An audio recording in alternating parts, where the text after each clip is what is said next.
2016 में योशिनोरी नामी जापानी साइंसदान को कैंसर के इलाज में एक इनकलाबी पेशरफ्त पर नोबेल प्राइज दिया गया।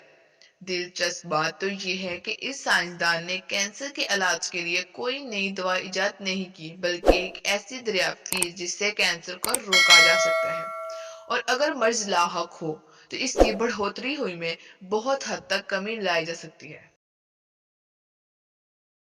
योशिनोरी टोक्यो के यूनिवर्सिटी ऑफ टेक्नोलॉजी में प्रोफेसर हैं। इनके दरियाफ्त को सीधे साधे अल्फाज में यूं बयान किया जा सकता है: जब इंसान ज्यादा देर तक भूखा रहता है या फाका यानी फास्टिंग करता है तो जिस्म की खलियों में पुरअसरार तब्दीलियां रोनुमा होने लगती हैं। जब इन खलियों को बाहर से कोई खुराक नहीं मिलती तो वो खुद ही ऐसी खलियों को खाना शुरू कर देते हैं जो गले सड़े, खराब और जिस्म के लिए खतरे का बायस हो। इसे आम फहम जुबान में सेल्फ ईटिंग कहते हैं, और साइंस इस्लाह में ये अमल ऑटोफैजी कहलाता है। जापानी साइंसदान के मुताबिक अगर इंसान साल में एक मरतबा 20 से 27 दिन और 16 से 12 घंटे भूखा रहे तो कैंसर का मौजब बनने वाले गले सड़े और नाकारा खलिए खुद ब खुद खत्म होने लगते हैं।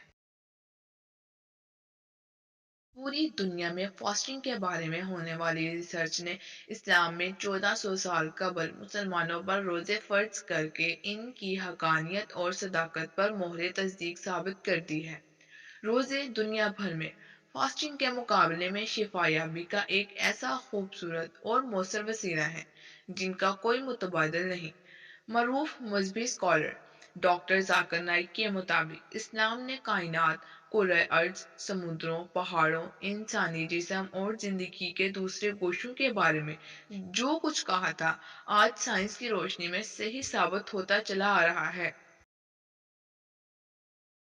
डॉक्टर जाकिर नाइक के ख्याल में रोज़ों के 3 तरह के फ़ायदे हैं: जिस्मानी, ज़हनी और रूहानी। सबसे बड़ा जिस्मानी फ़ायदा तो ये है, मैदे, जिगर, लबलबे, गुर्दों और दूसरे अज़ा को मुसलसल साल भर काम के बाद 1 महीने के लिए कुछ आराम मिल जाता है, जिससे इनमें नई जान पैदा हो जाती है। सेहतमंद खलियों को ये मौका मिल जाता है कि वो अपने मकान से साल भर के कूड़ा करकट, बीमार, गले सड़े खलियों, फालतू चिकनाई और फासद मादों की सफाई कर दें। जिस्मानी अज़ा बिलखुसूस मैदा, जो कि तमाम अमराज का घर है, इसे आराम का मौका मिल जाता है और वो खुद अपनी इस्लाह कर लेता है। माहिरीन ने साबित कर दिया है कि रोज़ों के दौरान blood sugar, glucose level, cholesterol level, insulin और ब्लड प्रेशर में सेहत बख्श तब्दीलियां रोनुमा होती हैं।